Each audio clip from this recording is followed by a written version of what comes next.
almost hidden among the rugged hills and valleys of northern Uganda.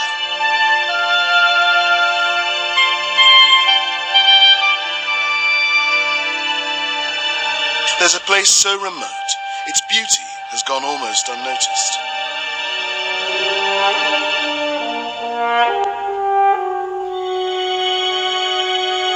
Here, a small group of people struggle to survive and preserve their culture.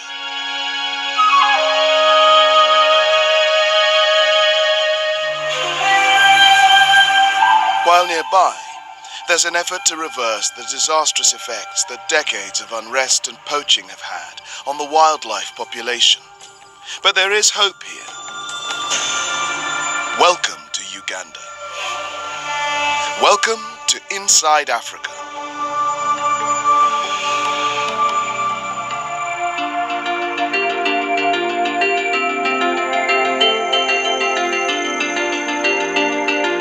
Our destination for this journey is isolated. This small plain will be by far the easiest way to reach it.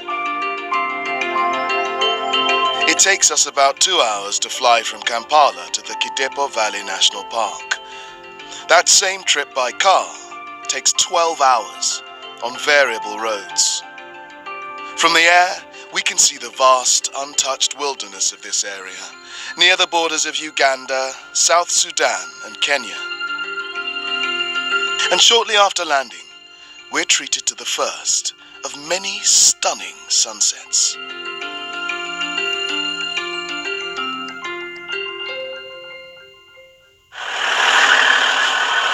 We begin early the next morning, on the edge of the Kidepo Valley National Park. This truck takes us on a dirt road to the foothills of Morungol.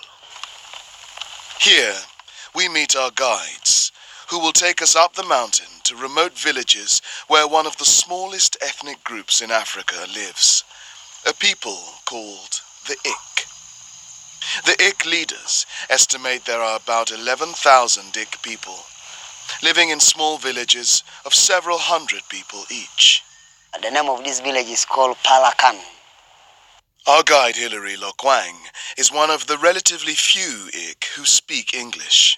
Our lifestyle, the way you see, it's different from other communities.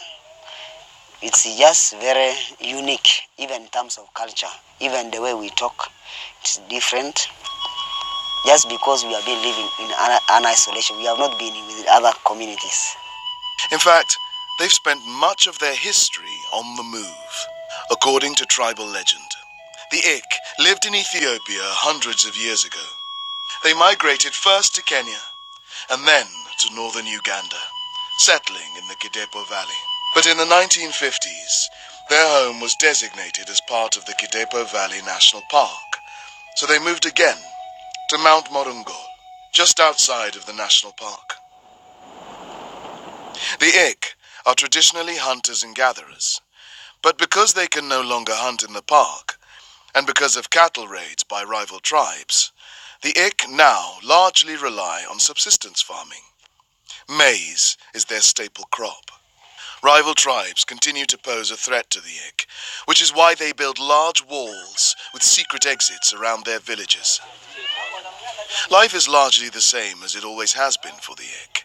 Family life includes polygamy and little education for children. So what is also very unique with the Ik don't have friends among themselves. They behave like they are all related. They are not friends, but they behave as if they are related, all of them. We continue traveling up the mountainside to another Ik village. The Ik are welcoming to visitors, and we stay as the sun goes down.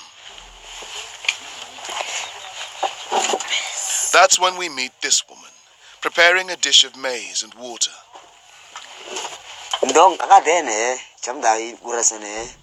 We ask who she's making the food for. She's making it for family members. And the family will eat in the traditional Ik way.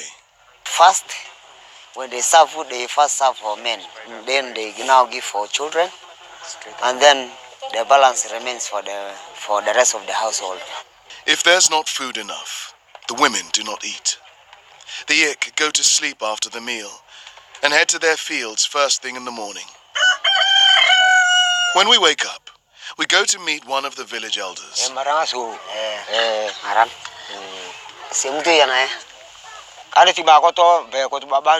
This mountain has helped us, and right now we are secure, because when you're on top of the mountain, you can see someone coming at a far distance.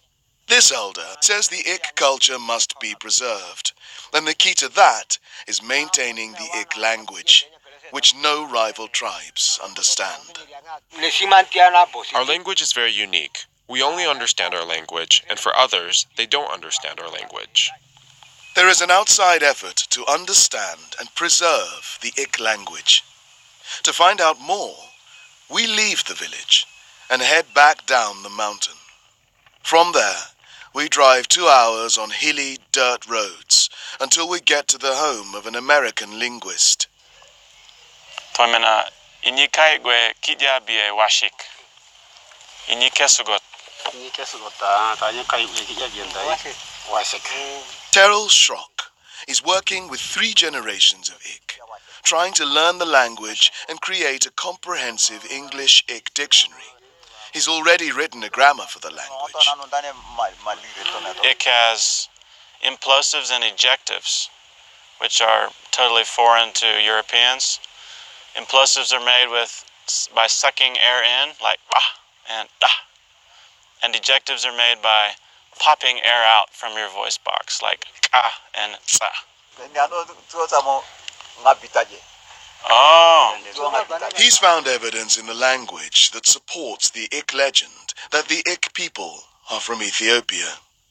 He's also found evidence that links their unique language to people as far away as southern Egypt, which suggests a borrowing situation between those ancient languages and could even point to older stages, to older ancestral languages that we really don't have a lot of information about. Schrock hopes the Ugandan government will provide funding so Ik can be taught in schools. Otherwise, he's not sure the language will survive, especially as the Ik population shrinks. It's like a museum. It's a storehouse of information, of historical information, cultural information, ecological information. When a language like that dies, you could liken it to maybe like a library burning down. You know, losing a window into the past that will never appear again in the future and can never be recovered.